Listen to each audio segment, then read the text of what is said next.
ఏమయ్యా sir, news సేకరించడం మనకు చేత కానప్పుడు కనీసం పక్క ఛానల్లో చూసైనా ఆ వార్తలు మనం పెట్టుకోవాలి. ఏం జరిగింది సార్? ఏం జరిగింది ఏందయ్యా? అరే అంత వర్షం వచ్చి జనం అంతా కొట్టుకుపోతున్నారు, ఊరంతా కొట్టుకుపోతుందంటే మన దాంట్లో వార్త కూడా లేదు. అవును సార్, ఇప్పుడే చూశాను సార్. మరేం చేస్తా? అక్కడ ఏం లేదు సార్, కానీ 5 గల్లంతనే వస్తున్నారు. వాళ్ళు 5 గల్లంతనే ఎత్తే నువ్వు 15 మంది గల్లంతనేయి. ప్రాబ్లం ఏమి ఉండదా సార్? ఏమీ ఉండదయ్యా, ఎవడు పట్టించుకోడు. Welcome to pen channel. ఇప్పుడే అందిన తాజా అప్డేట్. వైజాగ్ లో పలు చోట్ల భారీ వర్షం, అలాగే ట్రాఫిక్ జామ్. ఈ ఇన్సిడెంట్ గురించి మరిన్ని వివరాలు తెలుసుకోవాలంటే మా ప్రతినిధి రామరాజు లైన్ లో సిద్ధంగా ఉన్నారు. రామరాజు, చెప్పు, అక్కడ పరిస్థితి ఎలా ఉంది? దేవి, ఇక్కడ పరిస్థితి చాలా తీవ్రంగా ఉంది దేవి. లోతట్టు ప్రాంతాల పరిస్థితి ఏ విధంగా ఉంది? దేవి, జనం ప్రభుత్వానికి ఎన్నిసార్లు వీళ్ళ కూడా చెప్పుకున్నా పట్టించుకున్న పరిస్థితి లేదు దేవి.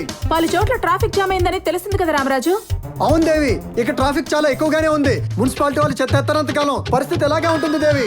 రామరాజు, నువ్వు పొరపాటు పడుతున్నావు. మనం భారీ వర్షం గురించి మాట్లాడుకుంటున్నాం. దేవి, నువ్వే పొరపాటు పడుతున్నావు దేవి. నేను ఇక్కడ మాట్లాడుతుంది మున్సిపాలిటీ చెత్త గురించి. కనీసం ఇక్కడ మేఘాలు లేవు, వర్షం పడే అవకాశమే లేదు దేవి. రామరాజు, నీ వాయిస్ క్లియర్ గా లేదు. స్వల్ప అంతరాయం వల్ల కాల్ కట్ అయింది. So let's take a very short break.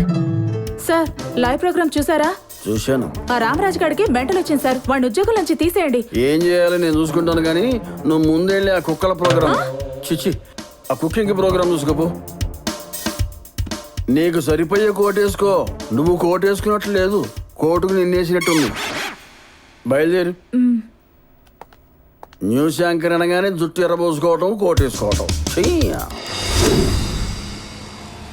Auto auto, బీచ్కి వస్తావా? పక్కనే లాడ్జ్ ఉంది సార్, చాలా బాగుంటది. లాడ్జికి కాదురా బాబు, ఆర్కే బీచ్కి పోని. ఎక్కండి.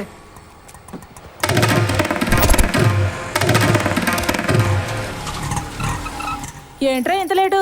పాసింజర్ ఎక్కాలి కదమ్మా. కొంచెం జరగచ్చుగా.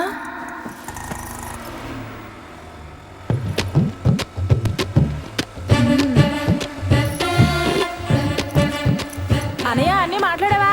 నేనేం మాట్లాడలేదు, నువ్వే మేనేజ్ చేసుకోమ్మా.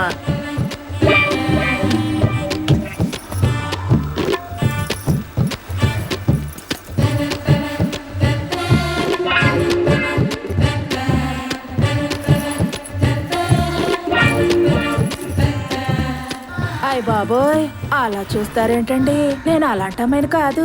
పోలీసుల కోసమే ఈ ఫ్యామిలీ సెటప్. అరగంట ఉంటావా లేదా గంట ఉంటావా చెప్పు. ఏయ్, ఆటో ఆపు. రేయ్, ఏంటి? ఆపురా. నువ్వు అబ్బాయివేగా? రేయ్, ఆపురా ఆటో. రేయ్, కనీసం అరగంటైనా ఉండు. రేయ్, ఆపురా ఆటో. ఒకసారి ఆలోచించండి సార్. నా టచ్ దిగా. వదిలమ్మా. ఫిగర్ చూసి పోటుగాడు అనుకున్నాను. చిచి, రైల్వే స్టేషన్ కి పోనీ.